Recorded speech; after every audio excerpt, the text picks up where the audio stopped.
Majlis Agama Islam Selangor MAIS menyeru umat Islam berdoa agar kemenangan berpihak kepada pihak berkuasa agama negeri Selangor bagi kes tuntutan Sisters in Islam Forum atau SIS yang mencabar fatwa pengharaman pertubuhan tersebut.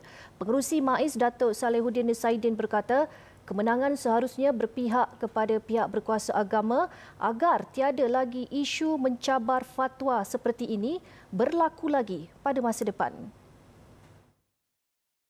Kita mengharapkan bahawa keputusan Mahkamah Persekutuan memihak kepada kita sebab kesan dan implikasinya agak besar.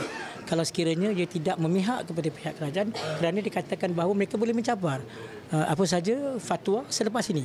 Ya, sebab fatwa ini merupakan satu keputusan yang telah dibuat oleh jawatan kuasa fatwa yang telah mengkaji daripada pelbagai aspek.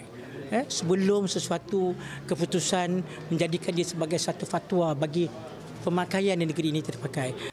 Menurutnya lagi, keputusan dari kes ini juga akan memberi impak kepada fatwa-fatwa di negeri lain sekiranya ia tidak memihak kepada pihak berkuasa agama.